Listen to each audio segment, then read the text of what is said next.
It is Friday, December 8th, 2023. This is another edition of Football Today. You know that dude from Talking Giants, Bobby Skinner. I am Chris Rose, producer Mikey along for the ride as well. Man, interesting start to week 14, wasn't it? We'll get to it, but that was a weird one. It was a weird but fun one. Like that's what I was rooting for. It's like Yes. just make this weird. Nobody wants to watch. I love the intro though. It was like, oh yeah, these teams are the teams that have won 6 Super Bowls. I was like, this is kind of cool, but then it's like this matchup also really stinks. But we got at least a little bit of fun out of it. Yeah, and we got a topic out of it, which we will get to momentarily. But let's start with the biggest game of the weekend. It is the Sunday nighter. It is Philly at Dallas. It is the fight for first place in the NFC East. I start you out with a true or false question. This is more of a must-win game for Philadelphia.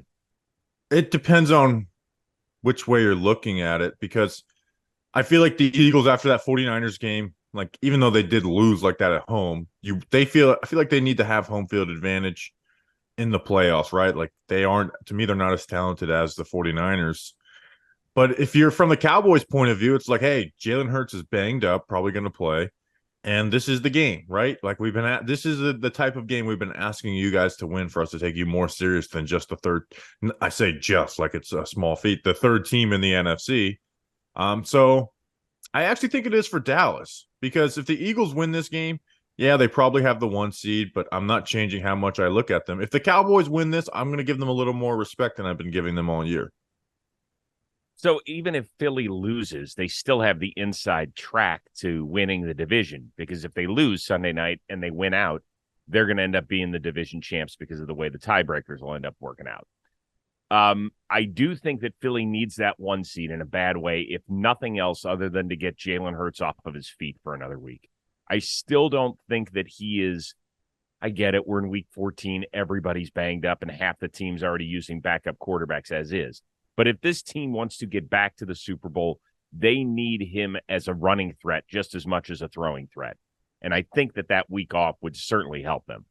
Well, and this kind of played out exactly the same way last year. Now, Gardner Minshew actually played versus the Cowboys instead of Jalen Hurts, but he got banged up.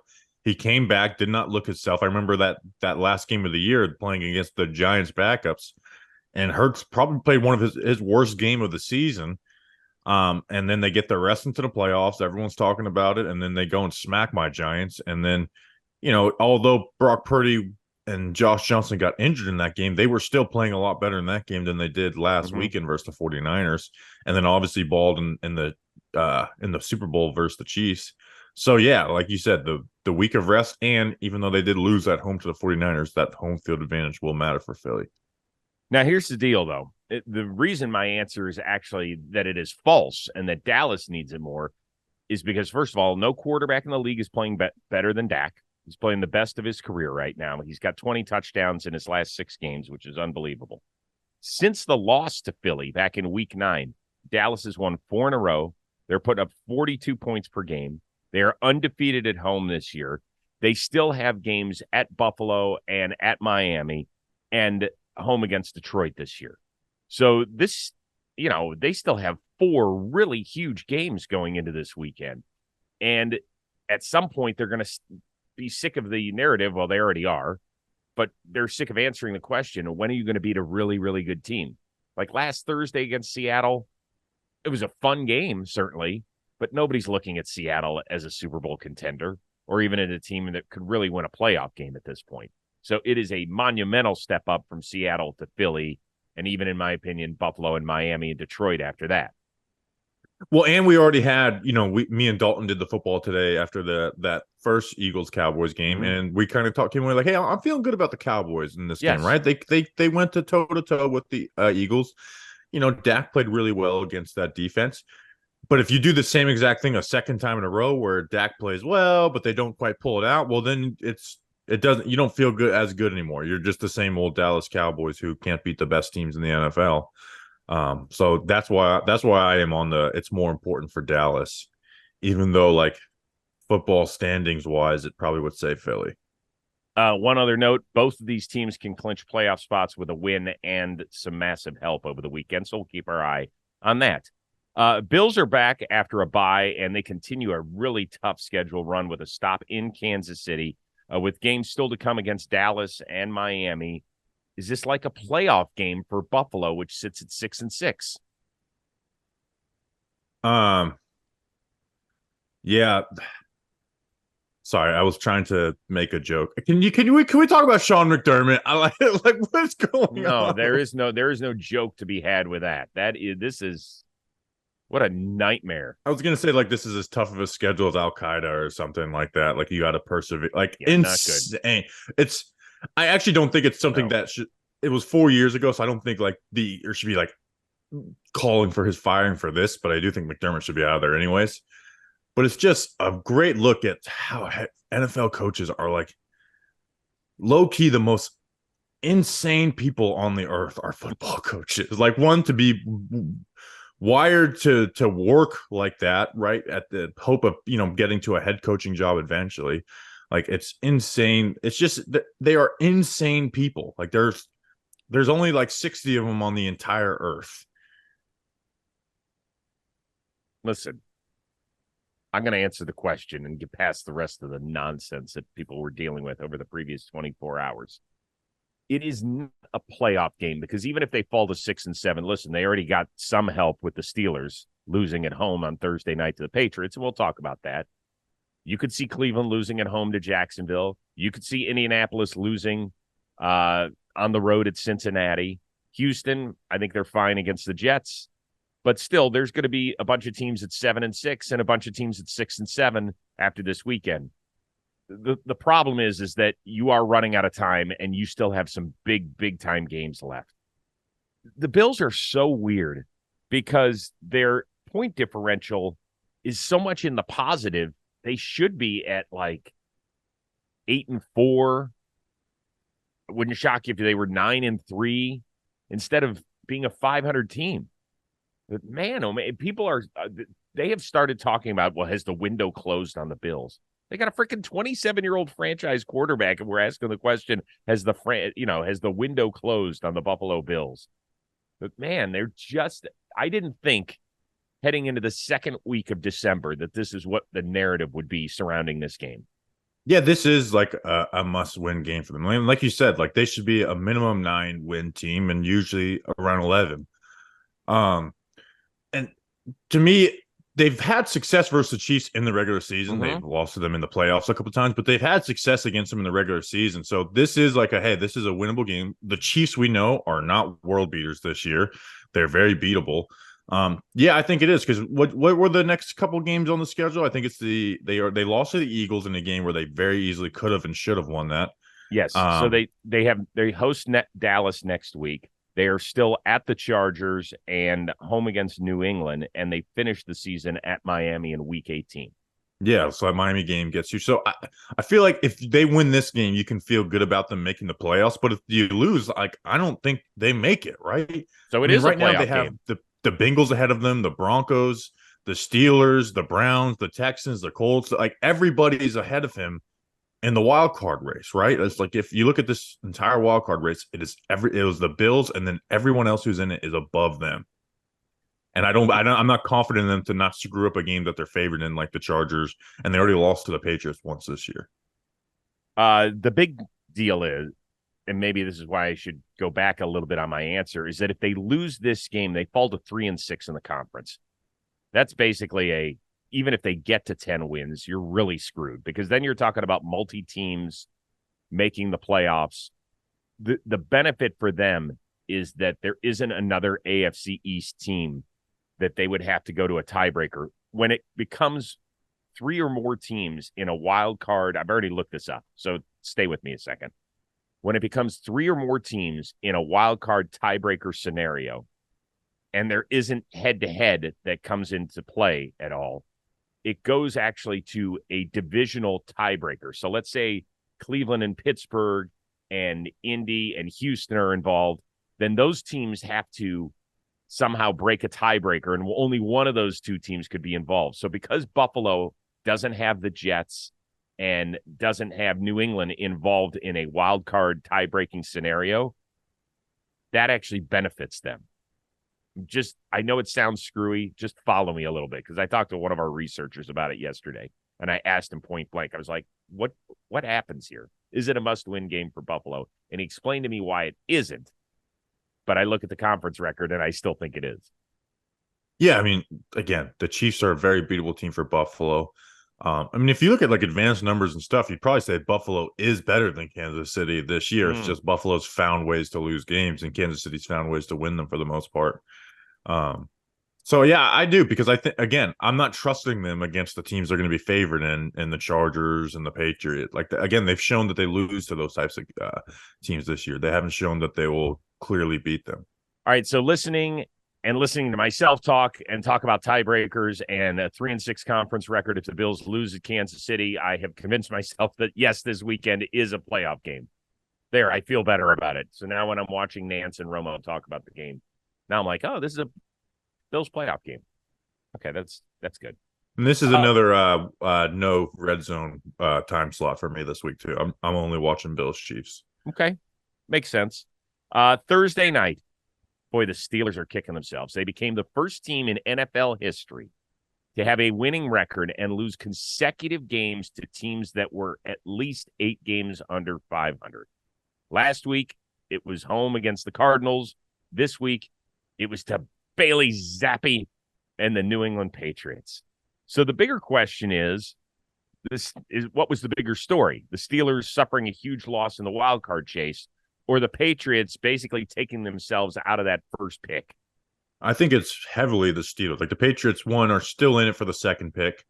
To me, it is absolutely heavily the Steelers. I mean, we've talked about this team a good amount this year, and it's like, how are they winning games, right? Like they're not good, but they continue to win games. Well, it's starting to catch up with them that they're just flat out not good, especially without Kenny Pickett. And like their defense can't drag them to wins, right?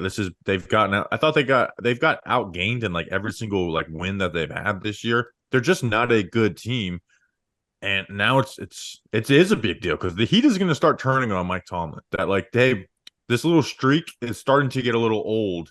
And like, when will the Steelers ever like win a playoff game again? You know, they didn't make the playoffs last year.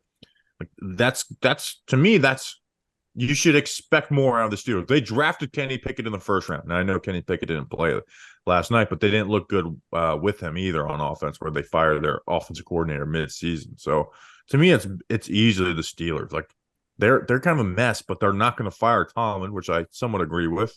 But where do they go from here? Yeah, the Patriots story to me is a non-story because I don't think that the Panthers are going to win a game anyway the rest of the year. So even if the Patriots ended up winning just 2, I still think the Bears get that Panthers first pick anyway. The Steelers are a mess, and I don't think you could have uttered that over the last 50 years at any time. There's been seasons where they haven't been great, haven't looked wonderful, but they feel like a mess, right? Last night they were chanting Mason Rudolph's name during the game. That's how bad it was. And this is much more than Mike Tomlin's got to go and all that stuff, which I don't necessarily believe in, but he is partially responsible for them not finding Big Ben's replacement, right? As much as everybody shit on the Jordan Love pick with the Packers and said, why are you doing this to Aaron Rodgers? At least it now feels like they've got something in place.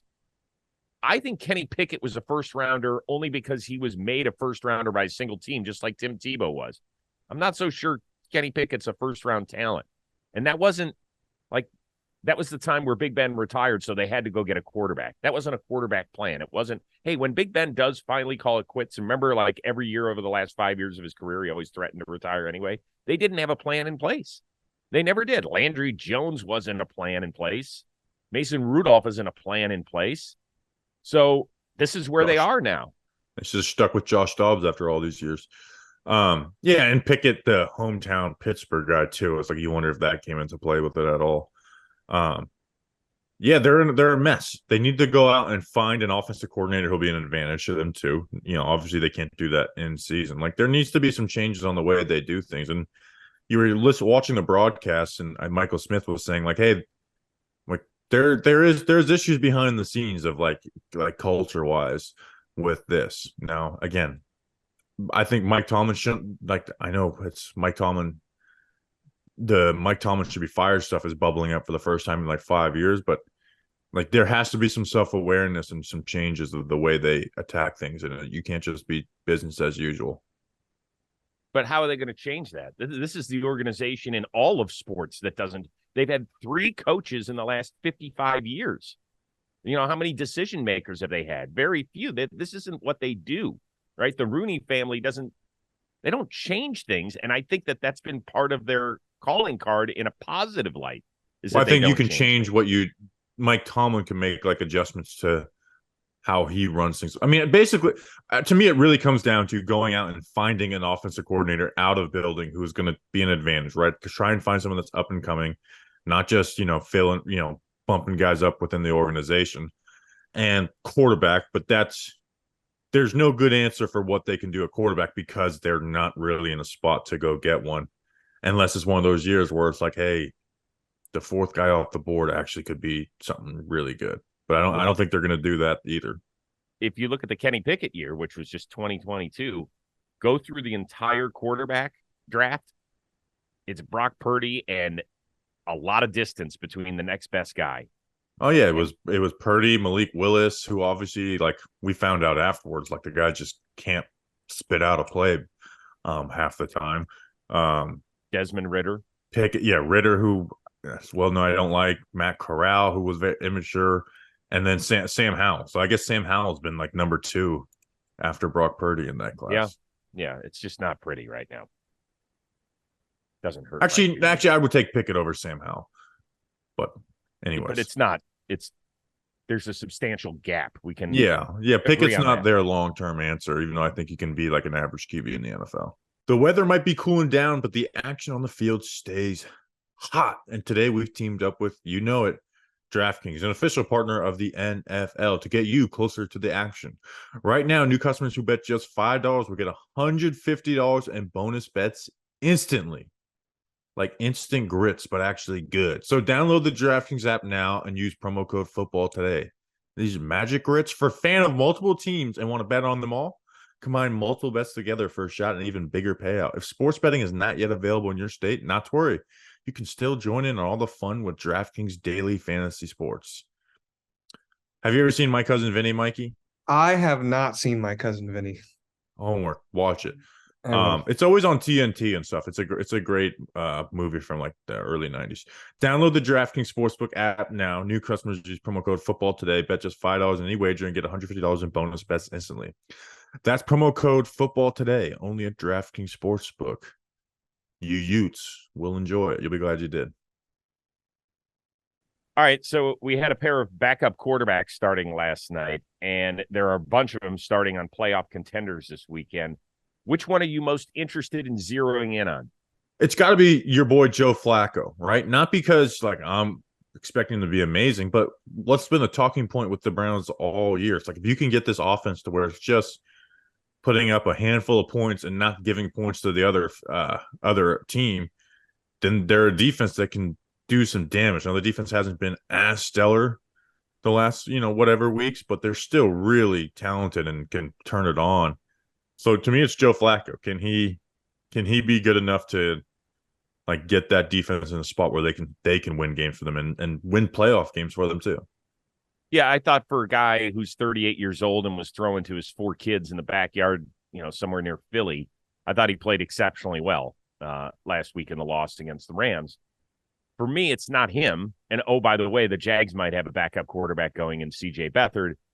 Trevor Lawrence has been practicing, and Doug Peterson said it's going to be straight up to a game-time decision on Sunday. So, and by the way, Beathard has been bothered a little bit by the injury bug as well. For me, it's Josh Dobbs. Right? His story has been amazing. Traded 2.5 weeks before the season from Cleveland to Arizona. Week 1 starter for the Cardinals. Was the guy until midway through the season. Then he was going to get benched. He knew he was going to be replaced by Kyler Murray. They end up trading him on trade deadline day on Halloween. He ends up playing substantially 5 days later for the Vikings and win in Atlanta. He wins his first home start the week after that. And then the last 2 weeks have been dreadful, including a 4-interception game on a Monday night home loss against the Chicago Bears. He was granted a reprieve and they say you are the starter against the Las Vegas Raiders. And, oh, by the way, you're going to get your best receiver, Justin Jefferson, back. And by the way, how the hell did the Vikings go 5-2 without him and mostly without Kirk Cousins? I have no idea how that happened, but somehow it did. So I'm going to be watching Josh Dobbs. Kevin O'Connell came out and said during the bye week, I went back and watched tape with Josh Dobbs, and I think I did him a disservice in kind of calling plays that maybe he's not best suited to run. So I'll be curious to see what he dials up this weekend against the Raiders, who can certainly give up some points, and with the number one receiver back in Justin Jefferson. Yeah, that will be fun to see. Just what Josh Dobbs can do with Justin Jefferson, who's just amazing, right? Like Amazing. he just goes and kills it on the sideline. You play off, he's going to run stuff underneath. You play tight, he's going to be like he can beat you no matter what you're doing, essentially. So having that and get like he's the ultimate, like, hey, you can kind of just lock on him and throw it to him off of his break and trust that it's going to be their type of receiver. So yeah, but to me, it's like Joe Flacco versus the Jags. Like the Raiders suck, so that's why I'm like rooting Joe Flacco versus the Jags defense, and an offense that probably won't put up a ton of points without Trevor Lawrence is what I'm a little more dialed in on them. Got it. And I think the Browns can actually make some noise in the playoffs if Flacco is just average. From your lips, my friend. From your lips, please. By the way, did you know that Dobbs leads the NFL in turnovers? I did not know that. Yeah, he's also a fumbling machine. He's lost 7 fumbles, but has fumbled the ball 14 times this year. 14. Sheesh, that's like Daniel Jones rookie year level. Right. Yeah, that's pretty ridiculous. All right. Last thing. Your Giants are back in action Monday night against the Green Bay Packers, correct? Correct. Tyrod Taylor was healthy enough, I believe, to start, but he will not be starting. Isn't that correct? That is correct, even though I disagree with it. Because the hometown kid, Tommy DeVito, who we know lives at home, and he is Jersey's finest. Well, not only is he spinning the rock for your team, he's also become a social media sensation. Raviolis. I have my number one for sure. I could throw that in the middle to the bottom tier. All right, we'll do that at 4. Bolognese. Bolognese is class. 3. Yeah, I'd say 3. Linguine with clams. Oh, that's a 2. I'm right there with you. Lasagna. You can't be eating that during the season. I'm gonna have to put that at 5, being where the list is at. All right, we'll do that. 5. Penne vodka. My number one always. Number 1. It's a go-to. Entrees. Veal marsala. Oh, that's the one with the mushrooms, no?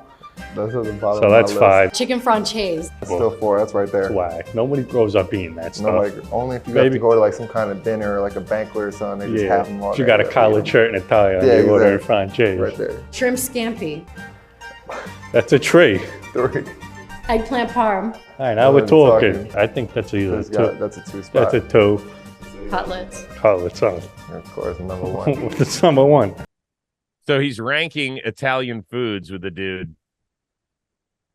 Does that make you like him even more?